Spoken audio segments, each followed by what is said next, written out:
Good morning. I am David Copp, Deputy Director of Public Works, here on November 12th, 2024, to give you an update on the city's efforts to address areas affected by the Portuguese Bend landslide area.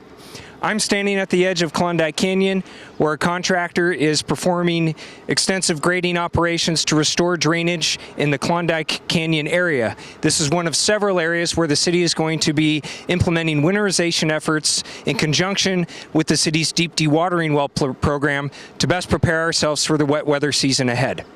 So over the course of the last couple years, we had considerable rainfall where land movement has accelerated and land is separated in areas that have created fissures.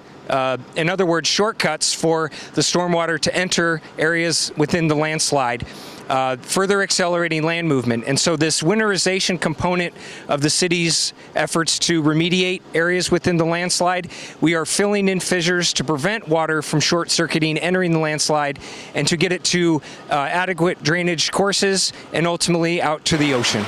So above me, we have a grading operation for a graben that had been created over the course of land movement through the last couple years from wet weather. Below me is Klondike Canyon, which will come next for the contractor to come down and regrade and fill in fissures. After all of that work is done, a protective liner will be installed at the base of this graben and this canyon to convey stormwater to drain under PV Drive South and out to the ocean. So following the work being done here at Klondike Canyon, the contractor will be moving on to 4 other canyons, mostly within the Portuguese Bend Reserve: Kelvin Canyon, Ishibashi, Paintbrush, and Portuguese Bend.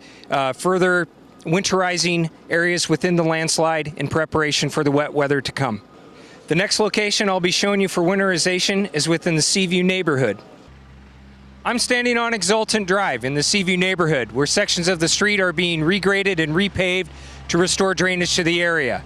In the coming weeks, we'll be headed up the street to the graben that's formed at the intersection of Exultant and Dauntless Drives that have gotten a lot of attention recently from homes that have been red tagged. We'll be restoring existing drainage where practical and lining the existing graben and filling in cracks in order to prevent water from entering and seeping underneath the graben in future wet weather events. Any water that does get within the graben during a wet weather event will be pumped to existing drainage facilities downstream. Now next we'll be headed over to Altamira Canyon to show you the progress of winterization in that area. So here I am standing in the middle of Altamira Canyon, where we have crews from Malcolm Drilling installing a protective liner to winterize this canyon, which is very important as we head into the wet weather season. Standing behind me are folks from Malcolm Drilling that are installing a temporary wall to convey stormwater into this existing pipe further downstream to existing drainage structures. Moving forward, we're going to be moving our way further up the canyon to winterize it with the existing liner in preparation for the wet weather ahead of us. Thank you for tuning in. Public Works will continue to provide updates on the city's winterization and dewatering programs in the coming weeks. In the meantime, visit our website at rpvca.gov/landmovement.